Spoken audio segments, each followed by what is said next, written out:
బులెటిన్లో మరో breaking news చూస్తున్నాం. చెరువులు ప్రభుత్వ ఆస్తుల పరిరక్షణ ధ్యేయంగా పనిచేస్తున్న హైడ్రా తన సేవలను మరింత విస్తరించడమే లక్ష్యంగా పనిచేస్తోంది. అందులో భాగంగా మరింత సిబ్బందిని కేటాయించాలని ప్రభుత్వానికి లేఖ రాసింది హైడ్రా.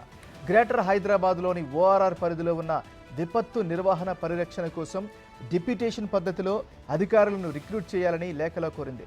సిబ్బందిని కేటాయించేందుకు రాష్ట్ర డీజీపీ ద్వారా ప్రభుత్వాన్ని కోరారు హైడ్రా అధికారులు. రానున్న రోజుల్లో హైడ్రా సేవలను కొనసాగించేందుకు సిబ్బంది అధికారులను నియమించాలంటూ ప్రతిపాదనలను ప్రభుత్వానికి పంపారు. ప్రస్తుతం గ్రేటర్ హైదరాబాద్లో ఉన్న 3 పోలీస్ కమిషనరేట్ల పరిధిలోని అన్ని ప్రాంతాల్లో హైడ్రా పనిచేస్తోంది. దీంతో తమకు అదనపు సిబ్బంది కావాలని కోరారు హైడ్రా అధికారులు.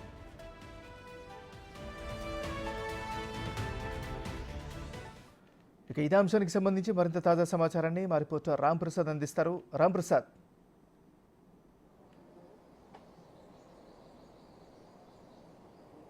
ఎంఎన్ఆర్ మనం చూడవచ్చు, హైదరాబాద్లో ఇటీవల ఎక్కడ చూసినా కూడా చెరువులు అన్యాక్రాంతం అవుతున్నాయి. ముఖ్యంగా గ్రేటర్ హైదరాబాద్ పరిధిలో ఉన్నటువంటి ఓఆర్ఆర్ లోపల ఉన్నటువంటి అన్ని ప్రాంతాలను కూడా తెలంగాణ రాష్ట్రంలో ప్రజాప్రభుత్వం ఏర్పడిన అనంతరం రాష్ట్ర ముఖ్యమంత్రి రేవంత్ రెడ్డి అయితే ఒక ప్రత్యేక దృష్టితో ప్రభుత్వ ఆస్తులను కాపాడుకోవడమే లక్ష్యంగా అయితే ఇటు జిహెచ్ఎంసీకి సంబంధించినటువంటి ఈవీడీఎంను అయితే ఇటు హైడ్రాగా రూపకల్పన చేయడం జరిగింది. అంతేకాకుండా ఈ యొక్క హైడ్రాకు చైర్మన్గా కూడా రాష్ట్ర ముఖ్యమంత్రి రేవంత్ రెడ్డి ఉండడంతో పాటు ఇటు కమిషనర్గా ఐజీ స్థాయి అధికారి ఏవి రంగనాథ్ అయితే నియమించడం జరిగింది. మనం చూస్తున్నాం గత 10 రోజుల నుంచి అయితే ఇటు గ్రేటర్ హైదరాబాద్ పరిధిలో హైడ్రా యాక్టివిటీస్ అయితే దూసుకుపోతున్నాయని చెప్పవచ్చు. ఎక్కడైతే అక్రమ నిర్మాణాలు జరిగాయో పూర్తి స్థాయిలో ఇటు చెరువులు కానీ అదేవిధంగా బఫర్ జోన్లలో నిర్మించినటువంటి కట్టడాలను కూడా కూర్చడంలో హైడ్రా అధికారులు చాలా బిజీ అయిపోయారని చెప్పవచ్చు. రానున్న రోజుల్లో కూడా ఇటు విపత్తు నిర్వహణతో పాటు అదేవిధంగా ఇటు ప్రభుత్వ ఆస్తులను ఏదైతే ఉన్నాయో ఆక్రమణకు గురైనటువంటి వాటిని తిరిగి ఇక్కడ కాపాడడమే లక్ష్యంగా అయితే హైడ్రా తన పరిధిని విస్తృతపరిచేందుకు తమకు కొంత స్టాఫ్ కావాలనేటువంటి ఉద్దేశంతో తెలంగాణ డీజీపీతో ఇటు ఎంఐడితో అనుబంధంగా ఉన్నప్పటికీ కూడా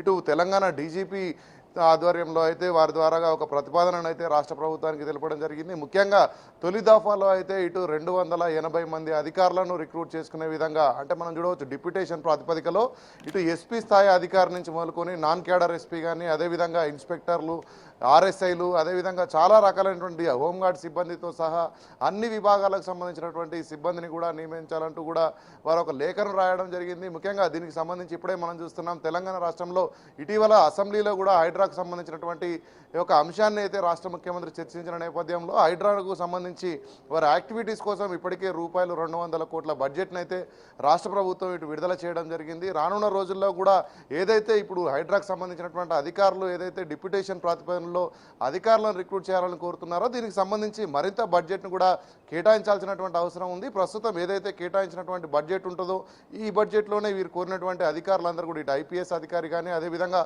నాన్ క్యాడర్ ఐపీఎస్లకు సంబంధించి కానీ వీరందరినీ కూడా రిక్రూట్ చేయాలని కావాల్సినటువంటి ఆర్థిక ప్రతిపాదన అన్నింటినీ కూడా ఒకసారి ప్రభుత్వం దృష్టికి తీసుకెళ్లిన అనంతరం ప్రభుత్వ ఆమోదానంతరం కూడా పూర్తి స్థాయిలో స్టాఫ్ను ఇటు హైడ్రా విభాగానికి అయితే కేటాయించే విధంగా ఇటు తెలంగాణ డీజీపీ ద్వారా ఇటు హైడ్రా అధికారులు అయితే ప్రభుత్వానికి కోరడం జరిగింది. దానికి సంబంధించి ఇప్పటికే అది కొంత చర్చనీయాంశంగా జరిగింది. ఎందుకంటే హైడ్రా కూడా ప్రతిరోజు చేస్తున్నటువంటి యాక్టివిటీస్ పైన అయితే కొన్ని విభాగాల నుంచి అధికారుల నుంచి ఒత్తిడి వస్తున్నప్పటికీ ఇటు పొలిటీషియన్స్ కానీ ప్రజల నుంచి కానీ ఒత్తిడి వస్తున్న నేపథ్యంలో అయితే పూర్తి స్థాయిలో అధికార విభాగం కనుక ఉన్నట్లయితే ఏ స్థాయిలో చర్చించాల్సినటువంటి అంశాలను ఆ స్థాయిలో ఇటు ఐపీఎస్ కానీ అటు నాన్ క్యాడర్ ఐపీఎస్ కానీ వారికి కేటాయించినటువంటి విధుల ప్రకారం వాళ్ళు చర్చించాల్సినటువంటి అవకాశం ఉంటుంది. ప్రస్తుతం మనకు ఇప్పుడు హైడ్రా అనగానే కమిషనర్ రంగనాథ్తో పాటు అక్కడ ఉన్నటువంటి గతంలో ఈవీడీఎంలో ఉన్నటువంటి సిబ్బందిని ప్రస్తుతం ఉపయోగించుకుంటూ అయితే హైడ్రా ముందుకు సాగుతున్న నేపథ్యంలో ఇటు విజిలెన్స్కి సంబంధించినటువంటి అధికారులు కూడా ఉన్నప్పటికీ వారిని జిహెచ్ఎంసీకి కూడా ఇటు విడుదల చేయాల్సిన నేపథ్యంలో ప్రస్తుతం ఇక్కడ ఈవీడీఎంకి సంబంధించినటువంటి అధికారులతోనే